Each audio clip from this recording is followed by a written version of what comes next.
Assalamualaikum warahmatullahi wabarakatuh.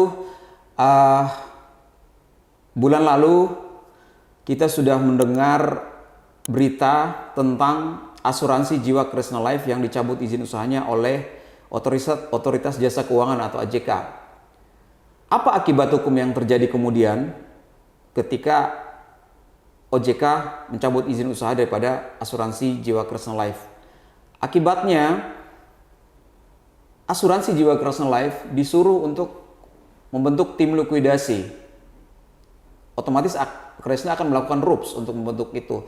Jadi kepada para pemegang polis yang saat ini masih terkatung-katung nasibnya akibat tindakan yang dilakukan oleh asuransi jiwa Kresna Life, kami mengimbau supaya para pemegang polis yang ingin mempertahankan haknya, ingin memperjuangkan haknya, segera melakukan upaya-upaya hukum.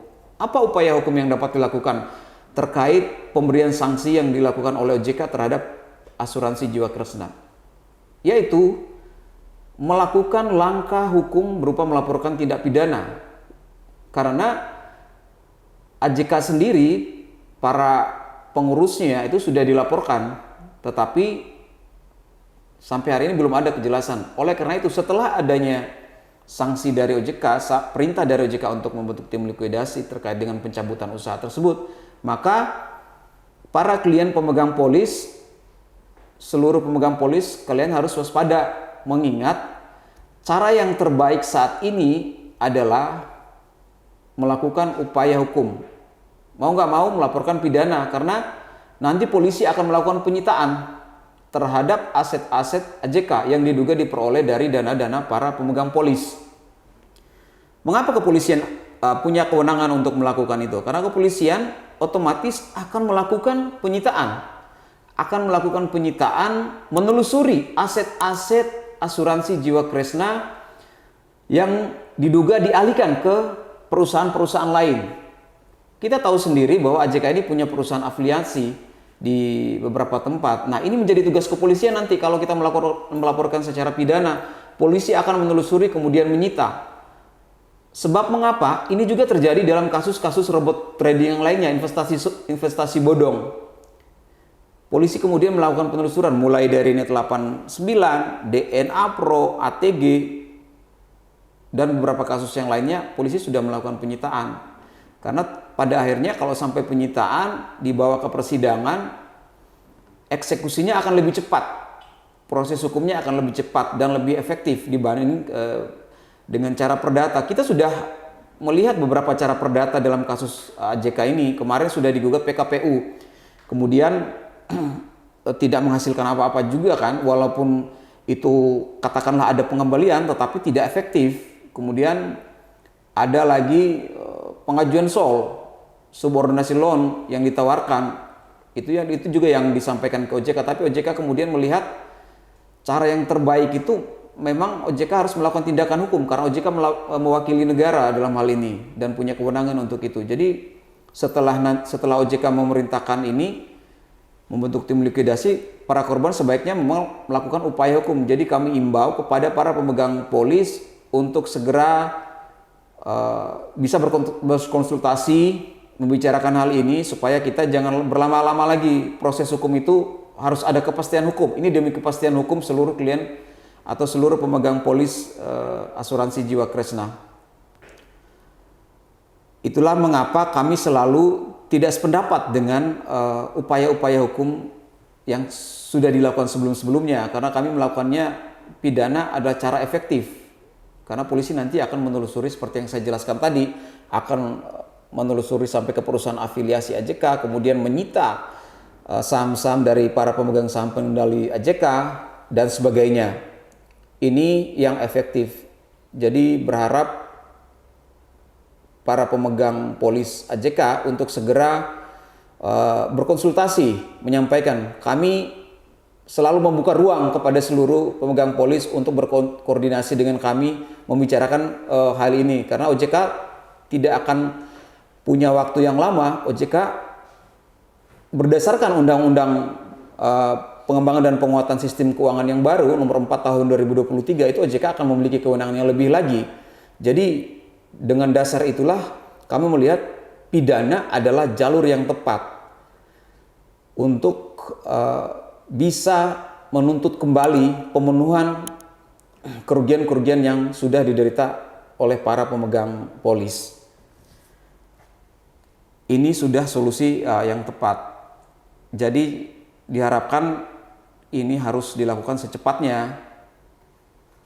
Ini adalah cara yang efektif. Banyak kasus, dalam misalnya kasus robot trading, sudah beberapa kali polisi melakukan penyitaan.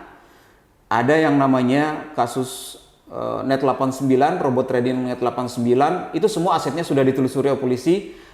DNA Pro, ATG, ini kasus-kasus investasi yang kemudian dibawa ke ranah polisi karena polisi benar-benar melakukan tindakan yang menurut hukum itu dapat dilakukan dengan cara yang sangat cepat.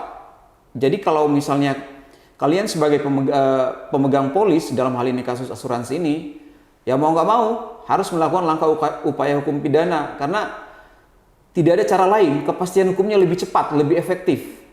Yang kami laporkan di beberapa kasus investasi bodong di Baris Krim Polri itu pada akhirnya polisi benar-benar secara maksimal melakukan aset-aset menyita pidana terhadap aset-aset yang diduga dari dana-dana para korban. Jadi dalam kesempatan ini kami LQ Indonesia Law Firm menghimbau kepada para pemegang polis untuk segera berkonsultasi atau berkoordinasi membicarakan apa selanjutnya langkah hukum yang harus kalian lakukan. Kami di sini bertindak sebagai kuasa hukum dan kami bertindak sebagai penegak hukum untuk memberikan solusi-solusi yang efektif supaya tidak terjadi lagi ketidakpastian hukum. Persoalan hukum di negeri kita adalah sangat tidak ada kepastian hukum, sehingga kalau melihat cara-cara tersebut maka upaya hukum perdata itu sangat memerlukan waktu yang sangat lama, sekitar 2 tahunan bahkan. PKPU sementara, PKPU tetap, kemudian pilot, itu sangat jauh sekali lama waktunya.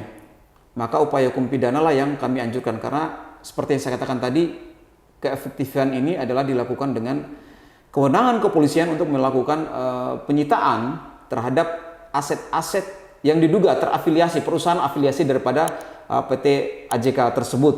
Kemudian aset-asetnya juga saham-saham para pengendali AJK. Oleh karena itu, dalam kesempatan ini kami menghimbau supaya berpikir yang matang, jangan mendengarkan berita-berita dari tempat-tempat lain, tetapi fokuslah kepada upaya yang akan kami lakukan selaku pengacara untuk melakukan upaya hukum pidana terhadap sanksi yang diberikan OJK terhadap asuransi Jiwa Kresna. Karena kami melihat OJK sudah tepat melakukan sebuah tindakan terhadap PT Asuransi Jiwa Kresna. Karena ini benar-benar menyangkut kerugian banyak pemegang polis.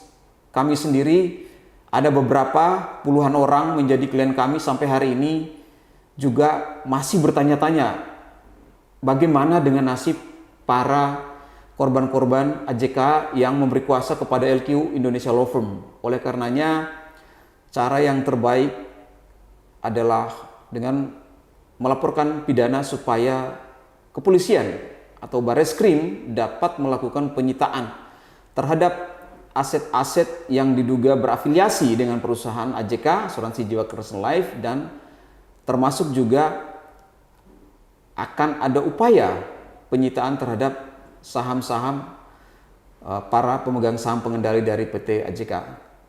Terima kasih. Assalamualaikum warahmatullahi wabarakatuh. Sekali lagi kami menghimbau kepada para pemegang polis untuk melakukan upaya hukum yang secepatnya dan bisa untuk mendapatkan pengembalian kerugian sesuai dengan kerugian masing-masing, karena ini adalah bicara soal kepastian hukum. Terima kasih. Assalamualaikum warahmatullahi wabarakatuh.